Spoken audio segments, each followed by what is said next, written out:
여러분은 왜 돈을 벌고 싶어 하시나요? 대부분의 사람들이 이 질문에 답할 때 자유를 얻기 위해서라고 말합니다. 하지만 정작 돈을 벌게 되면 더 많은 것들에 얽매이게 되죠. 이게 바로 첫 번째 냉혹한 진실입니다. 돈은 자유를 주는 것이 아니라 선택의 폭을 넓혀줄 뿐이라는 것. 그리고 그 선택들 중에서 올바른 것을 고르는 능력이 없다면 오히려 더 큰 족쇄가 됩니다.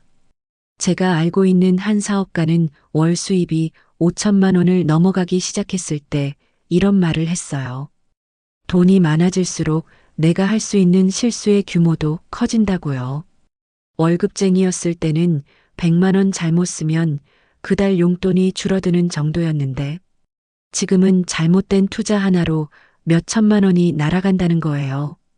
이게 바로 부자들이 가장 먼저 배우는 교훈입니다. 돈을 버는 것보다 지키는 것이 훨씬 어렵다는 사실. 그래서 진짜 부자들은 돈을 벌 때보다 쓸 때 더 신중해집니다. 두 번째 진실은 더욱 충격적입니다.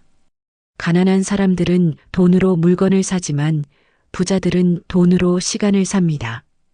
이게 무슨 말이냐면 일반 사람들은 비싼 가방이나 시계를 사면서 만족감을 느끼지만 부자들은 그 돈으로 자신의 시간을 절약할 수 있는 것들을 먼저 구매한다는 뜻이에요.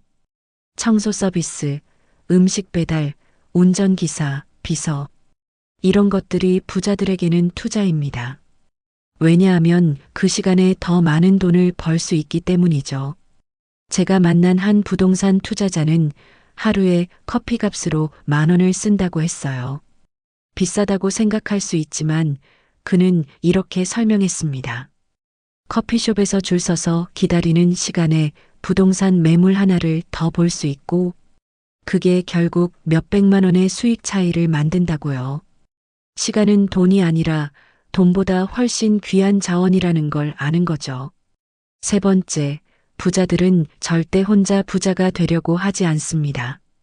이건 정말 중요한 포인트예요. 가난한 사람들은 자신만 잘 살면 된다고 생각하지만 부자들은 주변 사람들과 함께 부자가 되려고 합니다. 왜냐하면 혼자서는 절대 큰 부를 만들 수 없다는 걸 알기 때문이에요. 제가 아는 한 사업가는 직원들에게 스톡 옵션을 나눠주면서 이런 말을 했어요. 내가 부자가 되려면 너희도 부자가 되어야 한다고. 그 결과 직원들이 회사 일을 자기 일처럼 했고 회사는 몇 년 만에 몇 배로 성장했습니다. 이게 바로 부자들의 마인드셋이에요. 파이를 나눠 먹으려 하지 않고 파이 자체를 키우려고 합니다.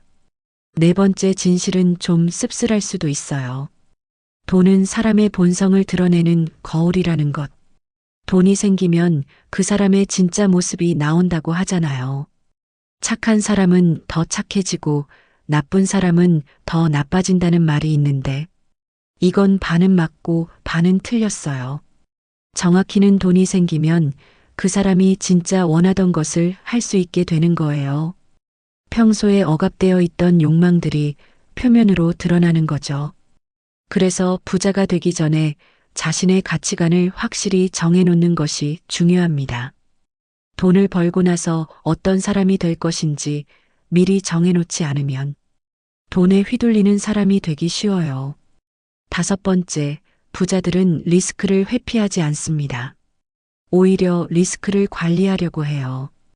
일반 사람들은 위험한 일은 절대 안 한다고 말하지만 부자들은 위험하지 않은 일은 절대 안 한다고 말합니다.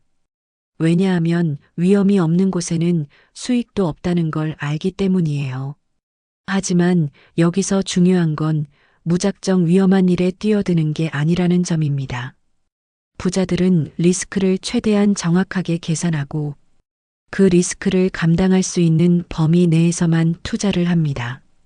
제가 만난 한 투자자는 이런 원칙을 갖고 있었어요. 잃어도 괜찮은 돈으로만 투자하고 반드시 필요한 돈으로는 절대 투자하지 않는다는 것.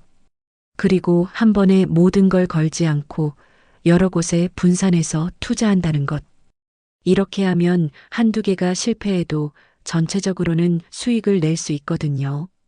여섯 번째 진실은 정말 뼈아픈 이야기예요. 가난은 개인의 잘못이 아니지만 계속 가난한 건 개인의 선택일 수 있다는 것. 태어날 때부터 가난한 집에서 태어나는 건 본인 잘못이 아니죠. 하지만 성인이 되어서도 계속 가난한 상태에 머물러 있다면 그건 어느 정도는 본인의 선택과 관련이 있을 수 있어요. 부자들은 이런 냉혹한 현실을 받아들이고 자신의 상황을 바꾸기 위해 끊임없이 노력합니다.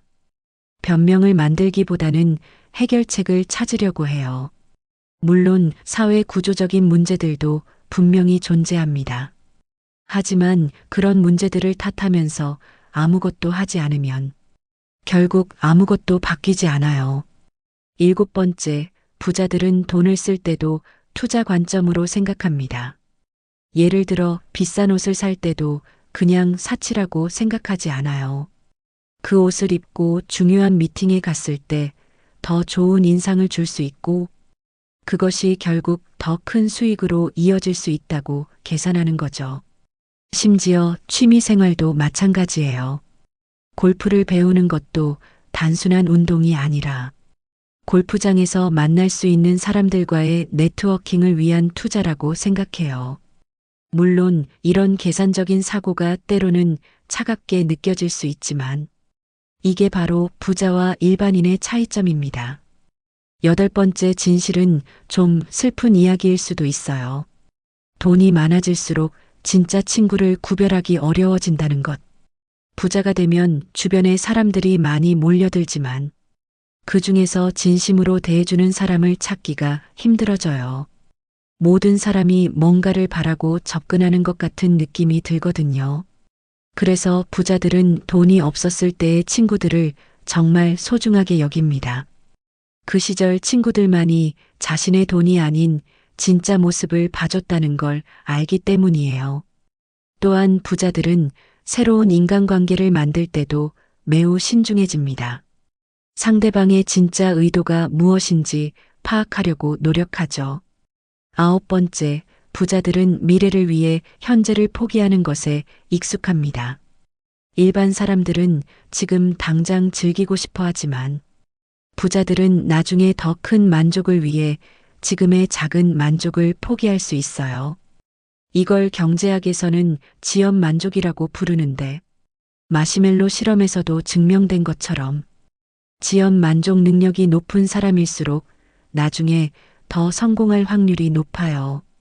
제가 만난 한 사업가는 20대에 친구들이 놀러 다닐 때 혼자서 사업 공부를 했다고 해요.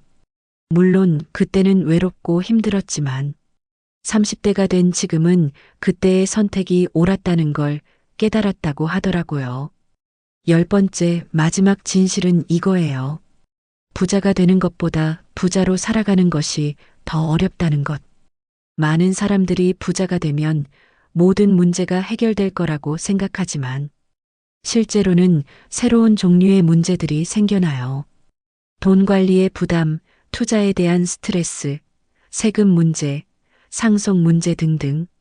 그리고 무엇보다 그 돈을 지키고 불려나가야 한다는 압박감. 이런 것들이 오히려 더 큰 스트레스가 될 수 있어요. 그래서 진짜 부자들은 돈을 버는 방법뿐만 아니라 돈과 건강한 관계를 유지하는 방법도 함께 배웁니다. 돈에 지배당하지 않으면서도 돈을 잘 활용할 수 있는 균형 감각을 기르는 거죠. 결국 돈은 도구일 뿐이라는 걸 깨닫게 되는 것 같아요. 칼이 음식을 자르는 도구이기도 하지만 사람을 해치는 무기가 될 수도 있는 것처럼 돈도 사용하는 사람의 의도와 능력에 따라 축복이 될 수도 저주가 될 수도 있어요. 지금까지 말씀드린 10가지 진실들이 다소 냉혹하게 들릴 수도 있지만 이런 현실을 받아들이고 준비하는 사람만이 진정한 부자가 될 수 있습니다. 돈에 대한 환상을 버리고 현실적으로 접근할 때 비로소 돈을 제대로 다룰 수 있게 되는 거죠. 여러분도 이런 마인드셋을 갖고 돈과 건전한 관계를 만들어 나가시길 바랍니다.